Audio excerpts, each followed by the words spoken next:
Wa ala alihi wa ashabihi ajmain. Alhamdulillah di malam hari ini bisa silaturahim. Lama tidak hadir di majelis Ahmad Dahlan, Masjid Ahmad Dahlan. Alhamdulillah bisa silaturahim di malam hari ini. Pertama tentu puji syukur kita panjatkan kehadirat Allah Rabb yang membolak-balikkan hati kita yang awalnya gelisah kemudian menjadi tenang, atau yang sedih kemudian menjadi gembira. Itulah kuasa Allah Subhanahu wa taala. Termasuk Rabb yang memberikan kita hidayah, yang barangkali sebelumnya tidak semangat beribadah, kemudian Allah lah yang menggerakkan itu semuanya. Sehingga kita tidak boleh beranggapan bahwa kehadiran kita di majelis ini karena kemudian kita yakini, oh ini kerja keras saya, ini usaha saya. Semuanya itu karena Allah Subhanahu wa taala. Banyak orang yang ikhtiar keras untuk hadir di majelis ilmu, hadir untuk sholat berjamaah, tetapi kemudian tidak bisa melaksanakan itu. Kenapa? Karena Allah belum menghendaki. Salawat salam semoga tercucur kepada Nabi kita Nabi Muhammad sallallahu alaihi wasallam, kepada keluarganya, sahabatnya, atau siapa saja dari umatnya yang terus berusaha istiqomah berjalan di atas manhajnya, di atas sunnahnya hingga yaumil qiyamah. Hadirin hadirat rahimakumullah, ini mestinya majelis sirah Ustadz Yuf yang menyampaikan. Sirah itu artinya jalan, sirah itu artinya sejarah atau jejak. Kalau sirah nabawiyah berarti jejak perjalanan hidup Nabi. Nah, kita di malam hari ini akan membahas terkait dengan tadabbur ayat Allah Subhanahu wa taala. Tadabbur itu maknanya adalah, kalau kita lihat dari kamus besar bahasa Indonesia, itu artinya menghayati, mendalami atau menggali makna. Tetapi sebagian ulama itu menerjemahkan tadabbur itu adalah untuk mencari satu hikmah yang berada di akhir. Duburun itu artinya belakang.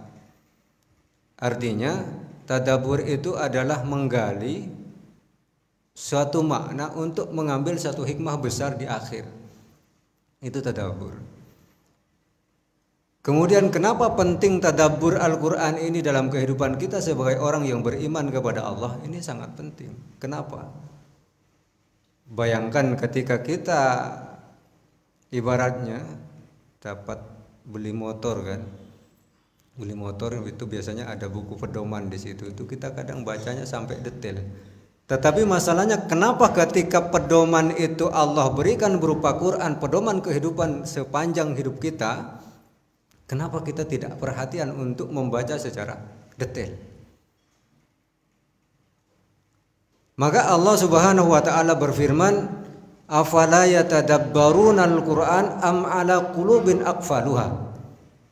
Tidakkah kalian itu mentadaburi, mendalami, menyelami makna Al-Quran, am ala qulubin aqfaluha, atau jangan-jangan hati-hati kita itu sudah tertutup tembok besar sehingga sulit untuk mendalami makna Al-Quran.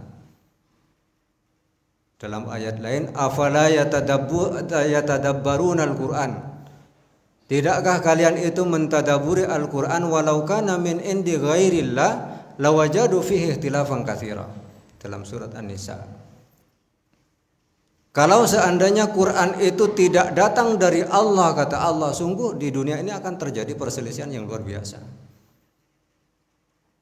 Oleh karena Quran itu menyatukan. Apapun golongan kita, organisasi kita, kalau hari ini mungkin partai kita yang hari ini, bulan ini lagi hangat-hangatnya, bahkan bisa dibilang panas atau bisa dibilang mendidih. Setiap sesi misalnya debat ke debat itu, wah itu seru sekali itu. Seru sekali, terserahlah pilihan kita yang mana. Yang paling penting pilihlah pemimpin yang pertama. Orang beriman itu ukurannya iman. Orang beriman itu ukurannya memilih pemimpin itu adalah keimanan. Siapa dari mereka itu yang paling dekat kepada Allah? Kalau kita tidak bisa mantau sholat subuhnya, paling tidak siapa dari mereka itu yang paling sergap sholat? Amin. Ya, itu jemaah yang bilang gitu, saya nggak ikut-ikutan. Nah, kemudian yang kedua, setelah itu paling penting juga kita perhatikan adalah akhlaknya. Indonesia ini hari ini tidak sedang krisis ekonomi. Tidak. Buktinya mana? Buktinya masih banyak uang kita itu dirampas oleh koruptor-koruptor itu. Nah, kadang kemarin itu ada yang teriak-teriak kita ini sudah krisis ekonomi. Sebenarnya tidak. Buktinya ratusan miliar bahkan triliunan itu dirampas oleh perampok-perampok negara. Itu kalau kita krisis tidak mungkin ada uang sebanyak itu dicuri oleh mereka. Maka sesungguhnya kita ini selain tadi kekurangan, kalaulah dikatakan krisis ekonomi, sesungguhnya kita ini sedang krisis keimanan kepada Allah. Iman kepada Allah. Terjadinya perampokan harta rakyat itu karena kurangnya iman. Nah, kemudian yang kedua, kita itu sedang krisis akhlak. Akhlak, maka carilah pemimpin-pemimpin yang berakhlak.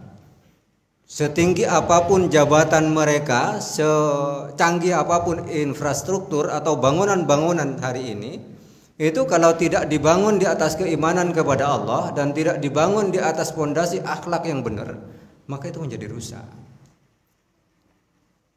Maka jemaah yang dimuliakan Allah Subhanahu wa taala, pilihlah dengan kacamata iman kepada Allah Subhanahu wa taala. Lihat baik-baik, kalau semuanya insya Allah baik, tetapi kita mencari yang terbaik. Amin lagi. Ya. Tetapi yang paling penting, catatan ini penting ditebali ini. Jangan sampai kita kemudian mengatakan kalau si A jadi pemimpin negara ini akan makmur. Kenapa? Kita sedang berada di negara demokrasi. Ini demokrasi, sekali lagi demokrasi. Selama kita berada dalam sistem demokrasi, maka jangan pernah menuhankan manusia. Kenapa? Betapa cintanya dulu para pendukung-pendukung 02 tahun 2019. Lalu kemudian ketika Pak Prabowo itu masuk ke kabinet, berapa juta itu yang kecewa. Kenapa? Ya karena kita berlebihan, dan kita berlebihan menyanjung makhluk Allah Subhanahu wa taala. Bahkan banyak dari kita menyanjung mereka itu melebihi sanjungannya kepada Rabb-nya. Ini yang tidak boleh terjadi. Jadi itu terkait, ini pengantar karena tanggal 14 Februari insya Allah siapapun nanti yang terpilih itu pasti atas izin Allah Subhanahu wa taala. Kita boleh teriak si A curang, si A tidak curang, itu boleh kita. Tetapi semuanya itu atas kehendak Allah Subhanahu wa taala, siapapun yang jadi. Ikhtiar kita nanti memilih pemimpin yang terbaik. Nah, kemudian yang kedua, menjadikan diri kita terbaik. Sekuat apapun presiden niatnya untuk menjadikan masyarakat makmur, misalnya baldatun thayyibatun wa rabbun ghafur, tetapi kalau masyarakatnya tidak tergerak untuk menjadikan dirinya menjadi lebih baik, itu tidak mungkin terwujud baldatun thayyibatun wa rabbun ghafur. Kenapa?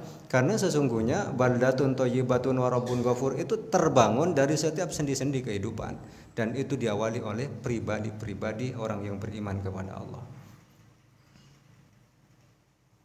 Ya baik, masuk kita ke materi, itu pemanasan tadi. Kembali, afala yatadabbaruna al-Qur'an, apakah kalian itu tidak mendalami makna Al-Qur'an? Dari mendalami makna Quran itu kita akan tahu secara detail apa yang dimaksud Allah Subhanahu wa taala. Kalau kita mentadaburi ayat Allah Subhanahu wa taala, sesungguhnya seakan-akan semua ayat itu berbicara kepada kita. Ketika ayat itu menceritakan tentang orang-orang kafir, ciri-cirinya kok ada pada diri kita. Ketika Allah menceritakan tentang ciri-ciri orang munafik, kok sama dengan kelakuan kita. Ketika Allah Subhanahu wa taala menjelaskan tentang karakter misalnya orang-orang musyrik, kok karakter itu ada pada diri kita.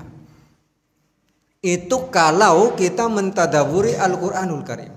Tetapi kalau tidak, ketika Al-Quran itu menjelaskan tentang karakter orang-orang munafik misalnya, oh itu bukan saya, itu paling si A gitu.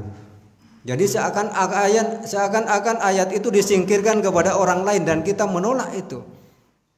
Oleh karenanya afala yatadabbarunal Qur'an am ala qulubin aqfaluha. Jadi orang-orang yang mentadaburi Quran itu hatinya itu terbuka lebar untuk menerima syariat yang ada dalam Quran. Tetapi kalau sudah tertutup hati kita, bahkan bahasa Qurannya maradun, sakit parah, kronis, itu sudah tertutup. Semua Quran itu berbicara bukan kepada saya tetapi kepada orang lain. Al-Quran itu menjelaskan tentang orang-orang kikir misalnya, oh itu bukan saya, itu si A, itu tetangga saya itu. Nah begitulah kalau kita tidak mentadaburi Al-Quran secara detail. Tetapi kalau kita tadaburi Al-Quran, maka semua apa yang ada dalam Quran itu adalah untuk kita semuanya. Dalam Al-Quran itu ada secara teks itu untuk orang-orang kafir, atau mungkin secara konteks itu untuk orang-orang kafir, tetapi sesungguhnya maknanya itu untuk kita.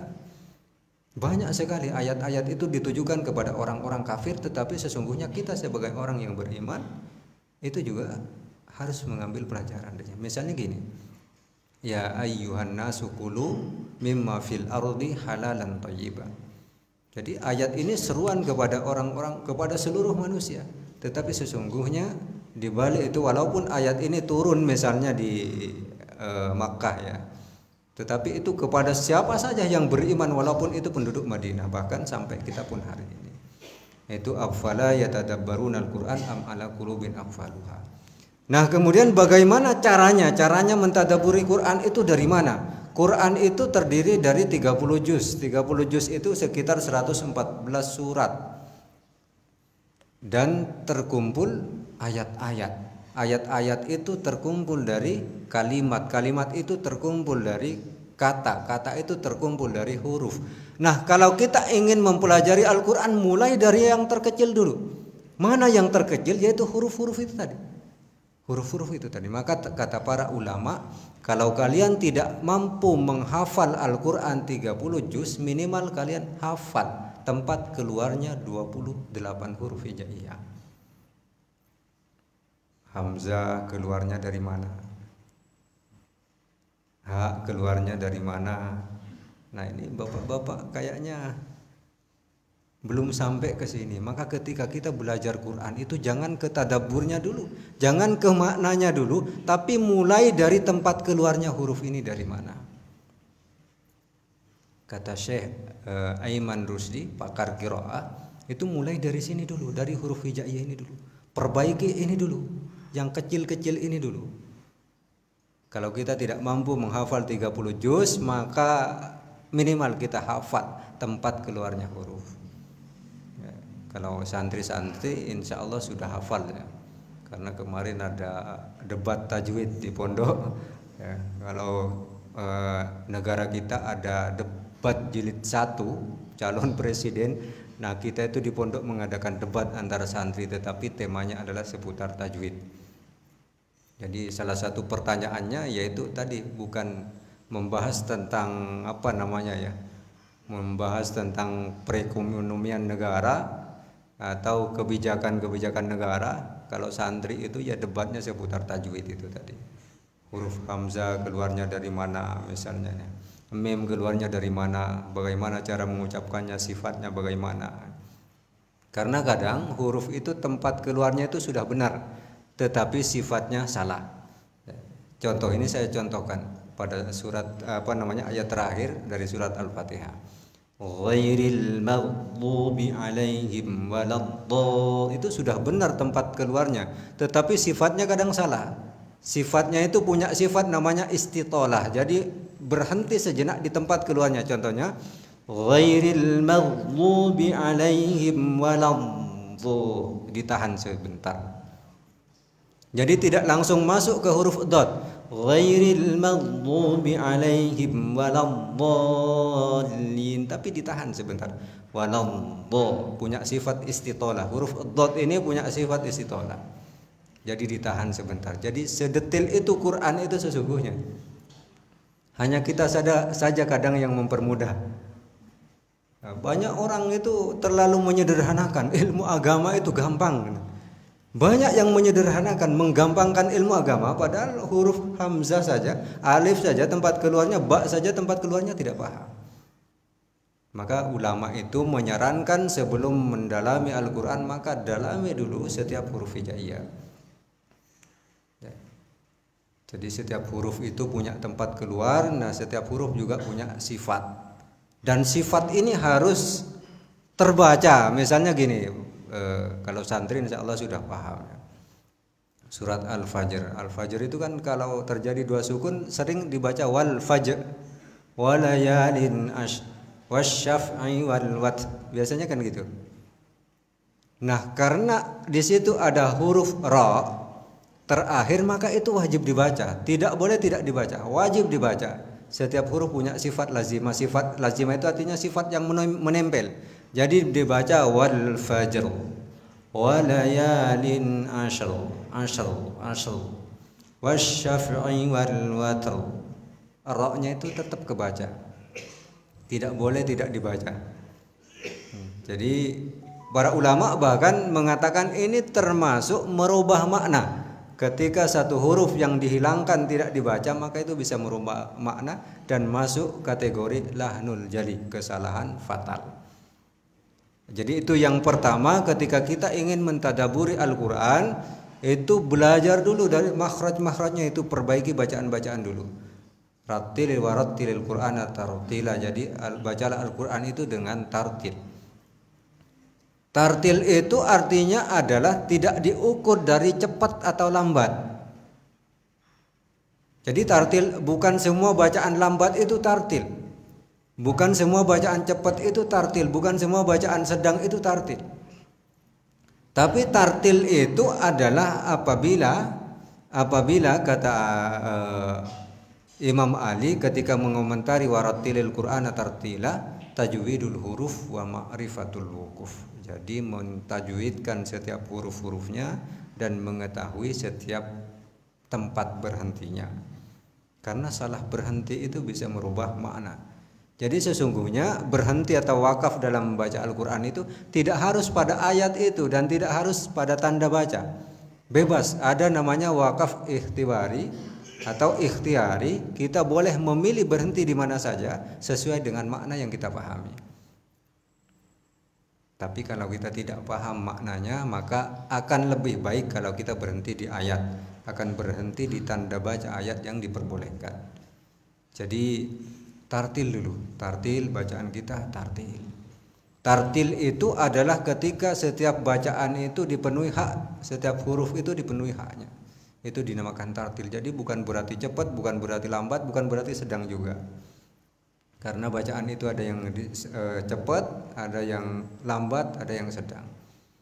Nah, Bapak Ibu yang dirahmati Allah Subhanahu wa taala, jadi ketika kita mentadaburi Al-Qur'an itu awali dari bacaan itu tadi, tartil.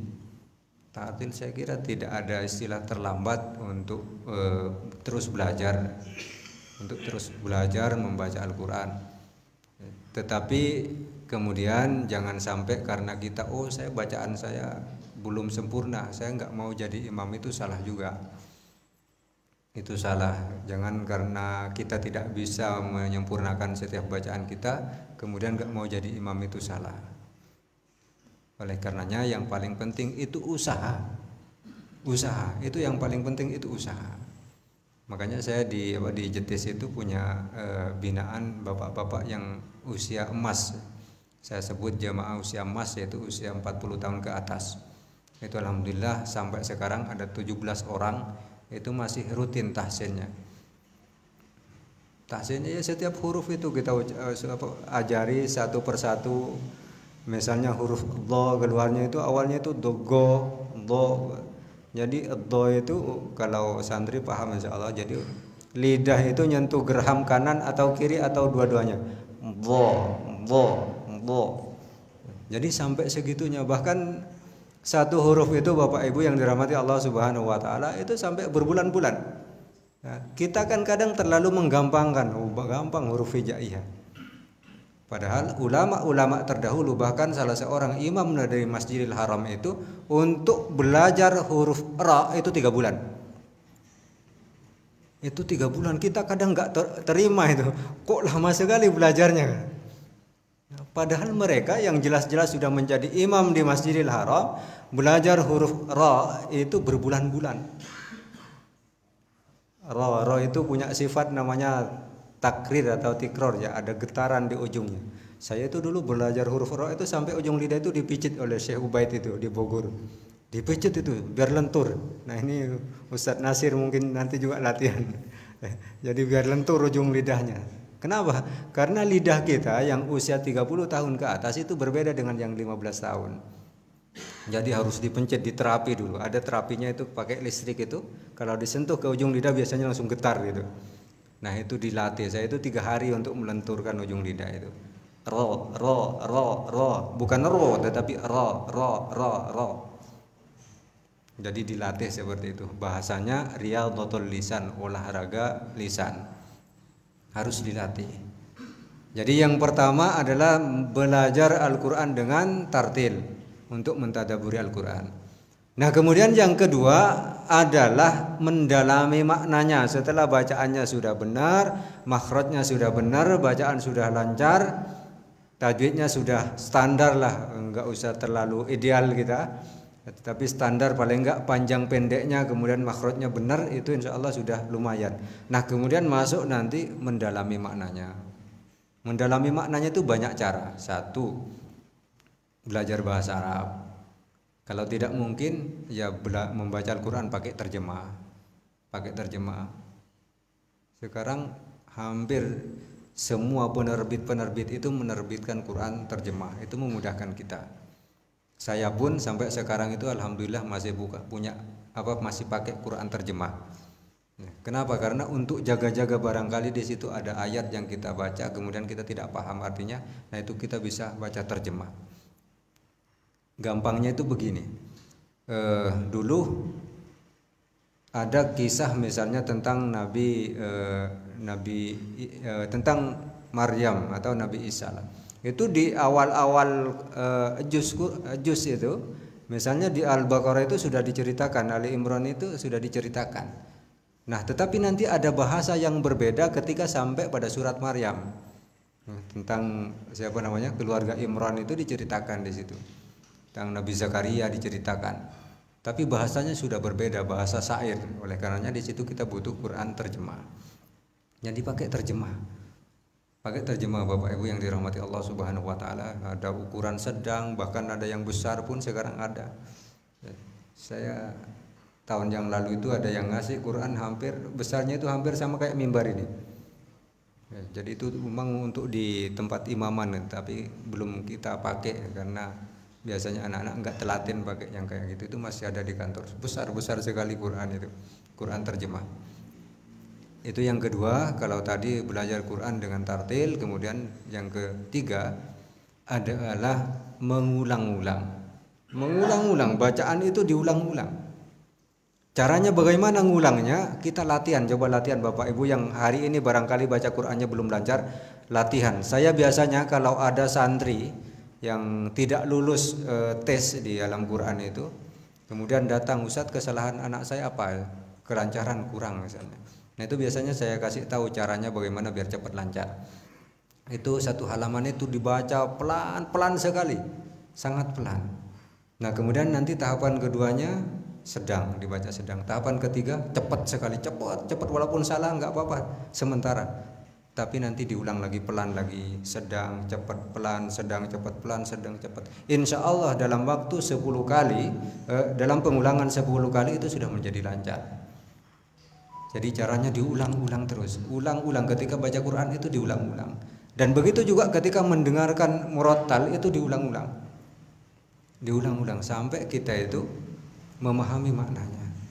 Paling tidak kata para ulama itu kita dikatakan mentadaburi Quran itu kalau ketika Quran itu terdengar di telinga kita itu menggerakkan hati kita.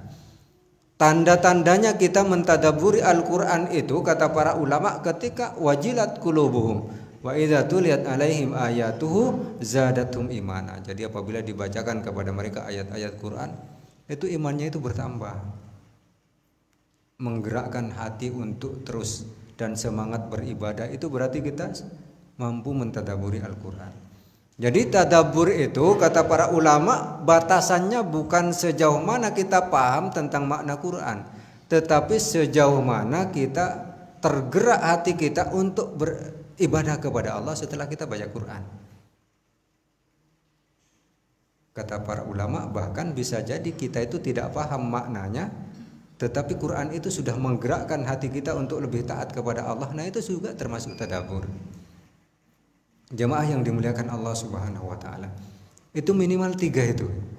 Atau 4 lah. 1 membacanya dengan tartil, kemudian yang kedua yaitu kita mendalami maknanya.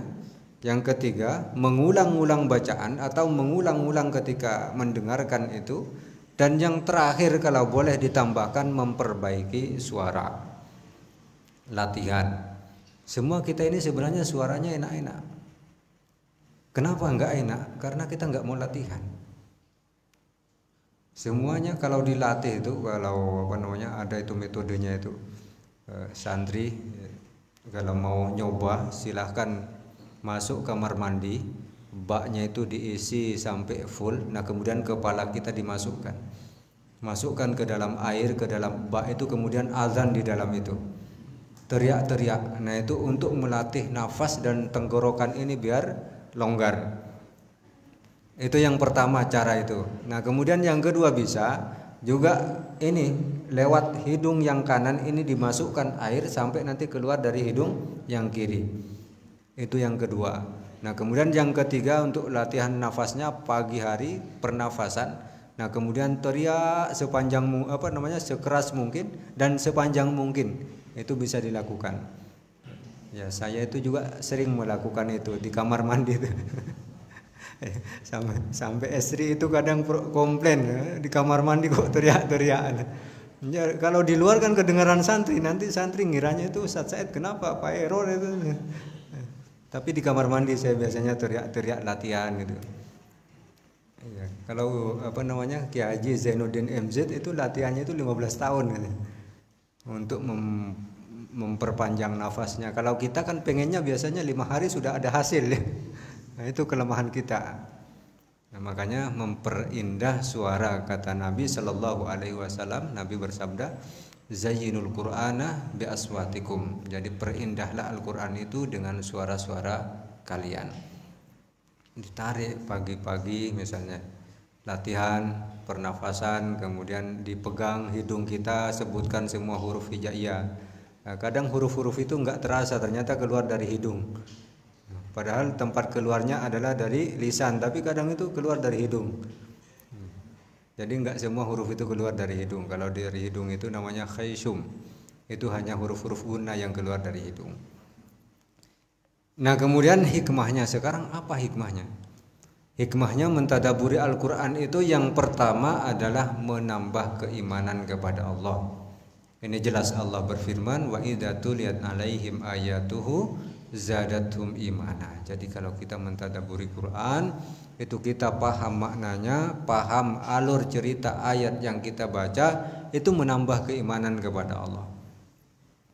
Ketika ayat itu bercerita terkait misalnya terkait indahnya surga, nah itu kita ke bawah itu, ya Allah ternyata surga itu indah sekali, saya pengen sekali masuk surga. Nah ketika kita paham ayat yang kita baca itu menceritakan tentang pedihnya neraka,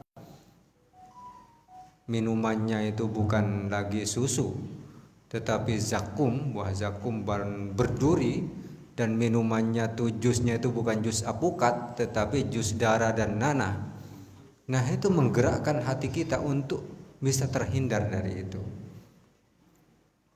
Bahkan para ulama itu dulu ketika membaca surat Al-Qiyamah itu berulang-ulang. Dr. Kok itu menjelaskan, beliau itu ketika membaca surat Al-Qiyamah itu sampai berhari-hari. Sampai surat Al-Qiyamah beliau itu tidak pernah berhenti menceritakan kepada kita ketika ada daurah di Klaten itu. Beliau itu menceritakan tidak berhenti membaca surat Al-Qiyamah itu sampai beliau itu menangis. Sampai betul-betul sampai ke hatinya, sampai hatinya itu bergerak baru berhenti membaca surat Al-Qiyamah. Begitu juga beliau ketika sampai pada surat pendek-pendek, misalnya nanti ada surat Al-Infitor ya. Ini surat kesukaan saya. Jadi Al-Infitor itu saya suka itu sejak mendalami makna Al-Quran itu, karena Al-Infitor ini ayatnya, suratnya enggak terlalu panjang, tetapi makna ayatnya Masya Allah luar biasa. Jadi ulama-ulama terdahulu itu mengulang-ulang bacaan itu sampai betul-betul tergerak hatinya. Dan inilah yang disebut Quran itu sampai kepada dada kita, sampai ke dalam hati kita. Jadi tidak hanya sampai pada tenggorokan. Bacaan Quran yang tidak sampai pada hati, tidak menggerakkan kita untuk lebih dekat kepada Allah, itu berarti sampai pada tenggorokan, tidak sampai masuk ke hati kita. Jadi itu hikmahnya kita mentadaburi Al-Quran itu menambah keimanan kepada Allah. Nah, kemudian yang kedua, tentu semakin nikmat membaca Quran. Misalnya ketika gampangnya ketika sholat lah, ketika ngimami misalnya, kalau kita itu paham makna kandungan ayat yang kita baca itu, seakan-akan ingin nyambung ayat terus, cuma sadar lagi, oh ternyata saya ini imam. Kalau diteruskan gimana makmumnya? Jangan-jangan nanti tinggal 3 orang. Jadi ketika kita memahami ayat-ayat itu dengan maknanya, itu terasa nikmat sekali. Sama misalnya para santri itu ketika menghafal dengan tadabbur, dengan maknanya itu lebih nyaman.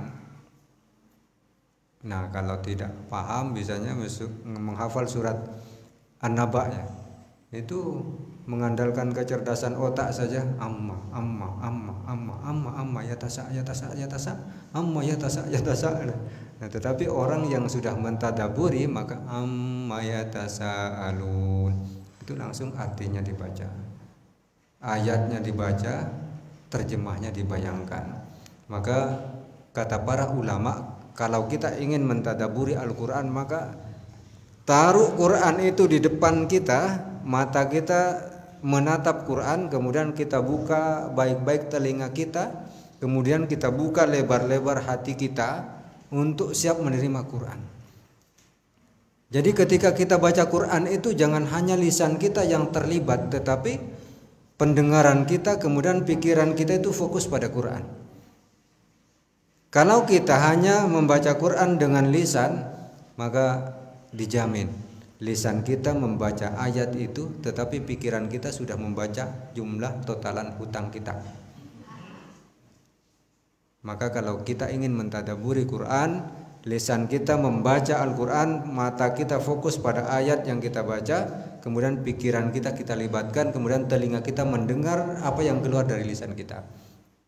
Maka baiknya membaca Al-Quran itu harus bersuara, walaupun hanya pelan, tetapi minimal diri kita lah yang mendengar, sehingga di situ kita mendapatkan keistimewaan dari Allah Subhanahu wa taala. Sesungguhnya ketika kita sedang baca Quran itu tangan kita itu selamat dari kemaksiatan. Artinya ketika kita sudah pegang Quran, kita itu tangan kita sudah dapat pahala. Ketika kita baca Quran, telinga kita mendengar, telinga kita sudah membaca, sudah mendapatkan pahala.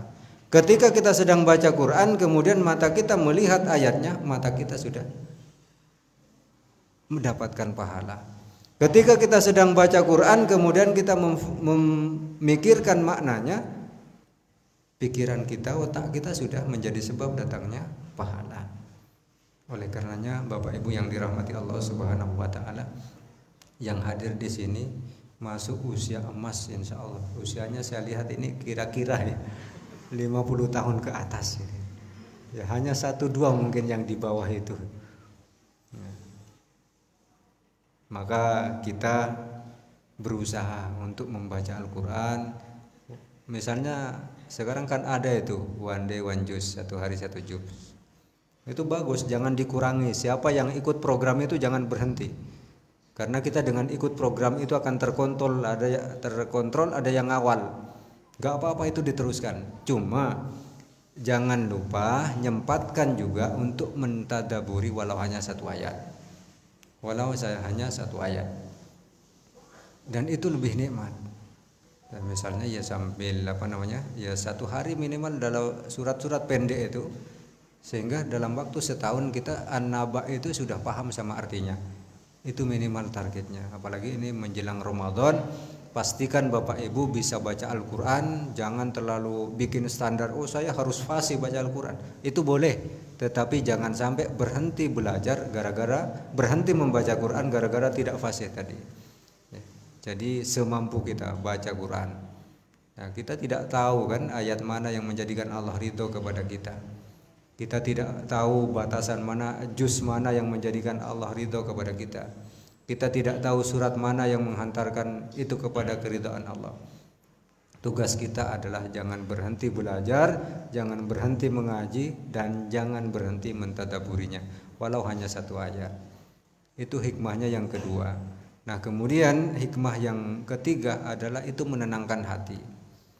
Jadi tadabur itu menenangkan hati. Siapapun yang membaca Al-Quran dengan tadabur, maka hatinya itu mendapatkan ketenangan. Walaupun misalnya di situ dibenturkan dengan ayat-ayat yang menceritakan neraka, tetapi itu sesungguhnya menjadikan kita itu semakin dekat kepada Allah, dan itu menenangkan hati. Jadi hati tenang itu bukan semata-mata disebabkan kabar gembira, tetapi hati tenang itu bisa jadi hati kita gelisah, tetapi semakin dekat kepada Allah itu tenang. Jadi tenang itu bukan berarti santai, nggak ada masalah. Jadi tenang itu adalah apabila hati kita dekat kepada Allah, apapun keadaannya. Ada orang itu bahagia dengan banyaknya masalah. Kenapa? Karena dengan masalah itu dia semakin dekat kepada Allah. Bapak Ibu rahimakumullah, maka dalam Quran itu wala nabluukum bisyarri wal khairi fitnah wa ilaina turja'un. Jadi kami, kata Allah, akan menguji kalian itu dengan asyar bil khair dulu, kebaikan. Kalau Ibnu Katsir menafsirkan al khair dalam ayat ini semua kebaikan, kesehatan, kekayaan, apalagi uang banyak, pangkat tinggi, apa yang kita sukai itu kata Ibnu Katsir al khair. Nah, Allah uji dengan itu. Kemudian wasyar juga dengan keburukan, kematian, sakit, kemudian musibah, itu kita takut dengan asyar ini. Kenapa Allah menguji kita dengan al-khair? Tujuannya Allah itu ingin mengetahui kita ini bersyukur apa tidak. Misalnya diuji dengan sehat. Diuji dengan sehat, Allah itu pengen tahu sebenarnya kita kalau sehat ini untuk ibadah apa untuk keluyuran. Itu sebenarnya tujuannya. Kemudian ketika Allah menguji kita dengan musibah yang berat, misalnya keluarga kita ada yang sakit, nah itu Allah itu pengen tahu kita ini bersabar apa tidak sebenarnya. Jadi sebenarnya semuanya ujian itu sama. Nah, kemudian bagi orang yang beriman diuji dengan al-khair, diuji dengan asyar, itu sama saja. Ketika dia sakit, ia dekat kepada Allah. Ketika dia sehat, dia dekat kepada Allah Subhanahu wa taala. Jemaah pengajian yang dirahmati Allah Subhanahu wa taala. Jadi itu hikmah yang ketiga. Ini waktunya kurang berapa menit lagi? Kurang 2 menit, berarti pas. Saya insya Allah berusaha untuk disiplin terkait waktu. Ya, karena sering jemaah itu gerundel gara-gara pemateri itu melebihi jatah yang ditentukan. Ya, dan ini penting juga, makanya saya di mana-mana ketika sebelum naik mimbar, sebelum naik misalnya ngisi gini, saya nyampaikan ke panitia, minta tolong kalau saya nanti lebih, nanti saya minta tolong diingatkan. Karena jemaah itu biasanya kan punya anggaran waktu sendiri-sendiri. Misalnya jam 6 sampai jam 7, nah jam 7.30 itu sudah punya acara di mana gitu. Nah, itu pengajian kita itu tidak boleh mengganggu aktivitas orang lain. Makanya kita harus belajar untuk disiplin. Oleh karenanya karena saya berusaha untuk disiplin, kita tutup sampai di sini. Dan mudah-mudahan nanti saya sebenarnya pengen sekali menyampaikan di majelis ini untuk belajar bagaimana membaca Al-Quran dengan waktu yang cukup singkat. Kita bisa menguasai yang namanya bacaan yang sedang untuk didengar, bukan enak didengar, tetapi cukuplah untuk didengar. Ya paling tidak makmum itu nggak pengen kabur lah. Ya itu kurang lebih. Ya mudah-mudahan nanti ada kesempatan di lain waktu kita akan belajar bareng-bareng. Dan jangan pernah berpikir usia saya sudah 70. Jangan pernah berpikir. Kenapa? Kata para ulama bahkan dalam hadis itu Ibnu Jauzi mengatakan, ketika kita belajar Al-Quran kemudian huruf hijaiyah tidak tuntas, atau kita sedang menghafal Al-Quran kemudian tidak tuntas hafalan itu, ternyata malaikat itu meneruskan pembelajaran itu sampai di alam kubur. Ini saya baru tahu hadis ini sekitar 3 bulan yang lalu. Itu banyak sekali itu juga yang kaget. Oh, apa ada ini? Betul, hadis ini diriwayatkan oleh Imam At-Tirmizi. Banyak guru-guru Quran itu yang kaget dengan hadis ini. Itu disampaikan oleh Ustadz Faruk, sekretaris Ibnu Abbas Klaten, itu disampaikan di grup Formakin itu. Jadi kalau kita belajar Quran kok tidak selesai bacaan kita, itu akan diselesaikan oleh malaikat. Jadi guru kita itu langsung malaikat di alam kubur. Al-haqqu min rabbika fala takunanna minal mumtarin. Assalamualaikum warahmatullahi wabarakatuh.